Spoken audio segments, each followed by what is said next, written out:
పేదల ఆరోగ్యాన్ని కాపాడే సంజీవని లాంటిది ఆరోగ్యశ్రీ పథకం. ఈ గొప్ప పథకాన్ని ఉద్దేశించి ఆ దివంగత మహానేత డాక్టర్ వైఎస్ రాజశేఖర రెడ్డి గారు ఈ ప్రోగ్రామ్ని లాంచ్ చేస్తూ ఈ ప్రోగ్రామ్ యొక్క ఉద్దేశాన్ని వారి మాటల్లో ఏమని చెప్తారంటే, నాకేదైనా ఒక అనారోగ్యం సమస్య వచ్చి ఏ హాస్పిటల్కి అయితే వెళ్ళి చికిత్స పొందుతానో అదే హాస్పిటల్లో అదే స్థాయిలోని వైద్యం ఆ రాష్ట్రంలోని పేదవాడికి కూడా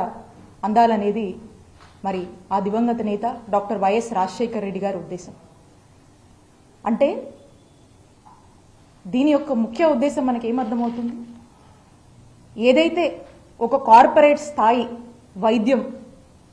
ఉందో అది పేదవాడికి కూడా అందించడమే దీని యొక్క ప్రథమ లక్ష్యం అని చెప్పి మరి ఎంతో మానవత్వంతో ఈ యొక్క గొప్ప కార్యక్రమాన్ని మరి రూపొందించి ఆరోగ్యశ్రీ అని చెప్పి కొన్ని లక్షల మందిని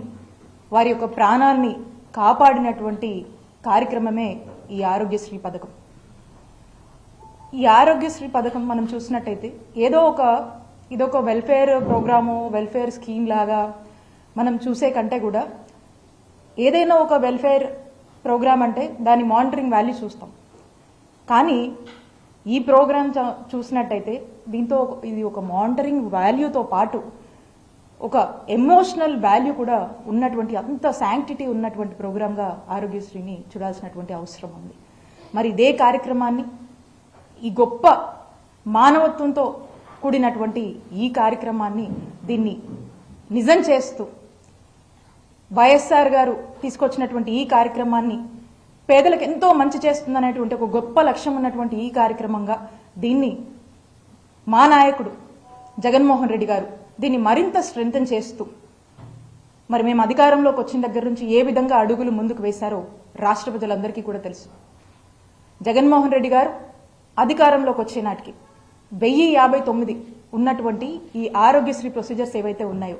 వాటిని 3257 ప్రొసీజర్స్కి పెంచినటువంటి ఘనత జగనన్న ప్రభుత్వానికి దక్కుతుంది. అలాగే నెట్వర్క్ హాస్పిటల్స్ 919 నెట్వర్క్ హాస్పిటల్స్ ఉండేవి మేము అధికారంలోకి వచ్చే నాటికి. మరి వాటిని 2300 హాస్పిటల్స్గా కూడా విస్తరించడం జరిగింది జగనన్న ప్రభుత్వంలో. అలాగే ఆరోగ్యశ్రీ ఏదైతే 5 లక్షల వరకు వర్తింపు ఉండిందో, 5 లక్షలకే పరిమితం ఉండిందో దాన్ని 25 లక్షల వరకు కూడా పెంచినటువంటి ఘనత జగన్మోహన్ రెడ్డి గారి ప్రభుత్వానికి దక్కుతుంది. అలా మనం ఏది చూసినా కూడా జగనన్న, ఆనాడు వైఎస్ఆర్ గారు ఏదైతే ఒక ఆలోచనతో ముందుకు వెళ్లారో దాన్ని మరింత మరింత మరింత స్ట్రెంథెన్ చేస్తూ ఈ రాష్ట్ర ప్రజల ఆరోగ్యం ప్రభుత్వానిదే బాధ్యత. ఈ రాష్ట్రంలో ఏ పేదవాడికైనా ఏదైనా ఒక అనారోగ్య సమస్య వచ్చినప్పుడు ఆ బాధ్యత, ఆ పూర్తి రెస్పాన్సిబిలిటీ ప్రభుత్వంగా మాది అని భావించి ఆ సమస్య తనదైనప్పుడు ఎలాంటి బాధ ఉంటుందో, తనదైనప్పుడు ఎంతటి రెస్పాన్సిబిలిటీ ఉంటుందో ఆ మొత్తం రెస్పాన్సిబిలిటీ కూడా జగన్మోహన్ రెడ్డి గారు తీసుకొని మరి ఏ ప్రొసీజర్ల కోసం జనం ఎక్కువగా హాస్పిటల్స్కి వస్తున్నారు, ఏమడుగుతున్నారు, ఏమి మనం ఎక్కడ ఫోకస్ చేయాల్సి వస్తుందని పదే పదే రివ్యూస్లో స్టడీ చేసుకొని ఇంకేమైనా యాడ్ చేయాలా, ఇంకేమైనా ప్రొసీజర్స్ పెంచాల్సినటువంటి అవసరం ఉందా అని చెప్పి పదే పదే రివ్యూస్లో అడిగి తెలుసుకొని దాని మీద కొంత రీసెర్చ్ చేసుకొని కొంత డేటా గెయిన్ చేసుకుని మరి 3257 ప్రొసీజర్స్ వరకు కూడా పెంచి తీసుకెళ్లి రాష్ట్ర ప్రభుత్వంలో ఎవ్వరికి కూడా, ఏ పేదవాడికి కూడా ఎక్కడ ఆరోగ్య సమస్య వచ్చినా కూడా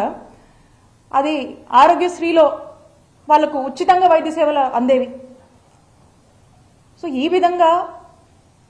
ప్రతి దానికి కూడా ప్రయారిటీ ఇచ్చి ప్రతి ప్రొసీజర్ని కూడా 1కి 2 సార్లు స్టడీ చేసి ఎక్కడ కూడా పేదవాడు జోబులోంచి ₹1 ఖర్చు అవ్వద్దు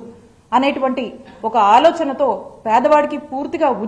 ఉచితంగా నాణ్యమైన వైద్యం అందించాలని మరి ఈ విధమైనటువంటి ఇన్ఫ్రాస్ట్రక్చర్ లే చేసి దానికి అన్ని విధాలుగా కూడా సమకూర్చి మరి పేదవాడు, వారి కుటుంబం సంతోషంగా ఉండాలి,